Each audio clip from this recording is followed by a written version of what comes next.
Is Ms. Crockett from Texas for 5 minutes. Thank you, Mr. Chair. And Dr. Califf, thank you so much for being here. You know, you are a brave man. I don't know who would want to sign up for your job, especially in a time in which it seems like we don't believe in science, or we don't know what data is, or we just gonna ignore it. I'm not really sure. I don't know how long you were asked about ivermectin. And let me tell you something. I don't know if you've ever testified in court, but you will be a great witness because you refused to answer the way that he wanted you to, which would have been, again, putting out misinformation.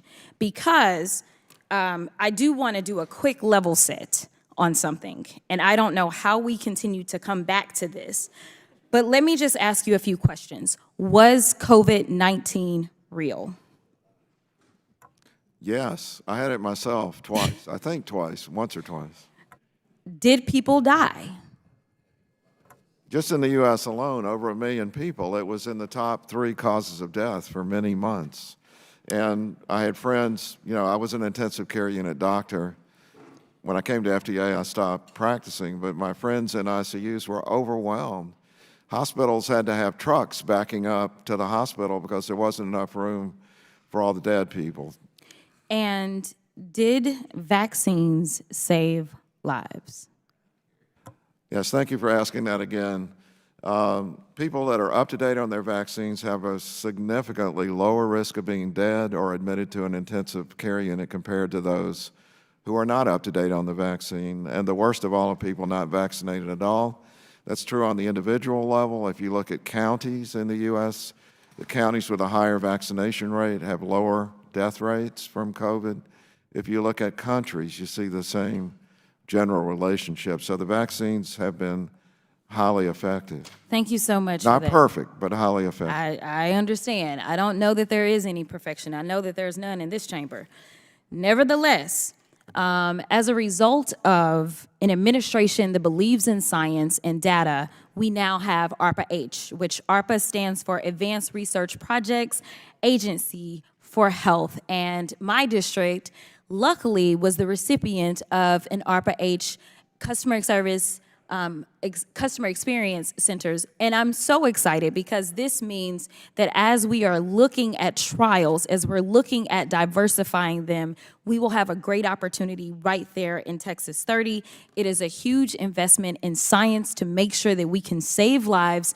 And when the next pandemic arrives, we will actually be prepared and have science so that we can stay on top of this. Because the last time I checked, and doctor, correct me if I'm wrong, having a leader suggest that we should inject bleach. Are you aware of anyone being cured of COVID-19 because they injected bleach into their body?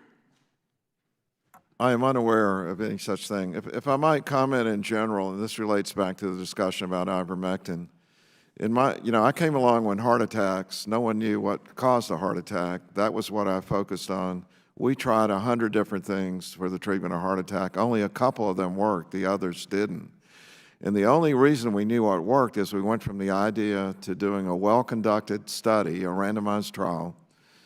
And then, if it worked, then all the practitioners began to adopt it and use it. So we now treat heart attacks by going to the cath lab, opening the artery, and some medicines that work.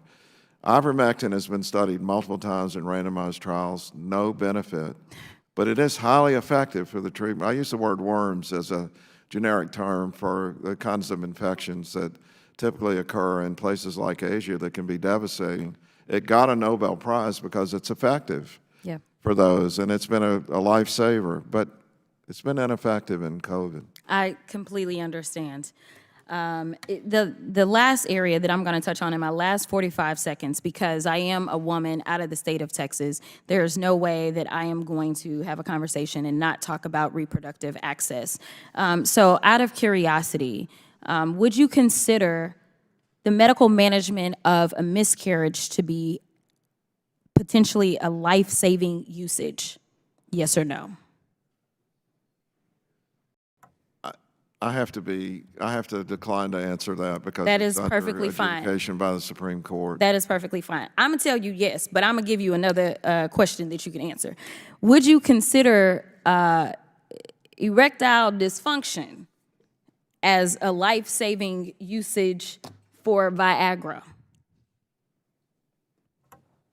Not life-saving. Not life-saving. Okay, well, I'm going to tell you that based on my research, that mifepristone actually has life-saving characteristics, yet Viagra doesn't. And for those that don't know, Viagra, from my understanding, is actually nearly 10 times greater as it relates to risk of death. Yet for some reason, it's not sitting in the court right now. And I do appreciate the fact that you laid out that when it comes down to getting drugs approved, they actually go through trials. It's not just randomness. You take the randomness, you then say, maybe there's some evidence here, and then you put it through the ringer. After putting it through the ringer for decades, women's lives have been saved. And as a representative from the area that Roe v. Wade actually initiated, I am appalled because for whatever reason, some people want us to go back to horse and buggy in this country. And I think since now maybe we have the internet, maybe we should take advantage of it.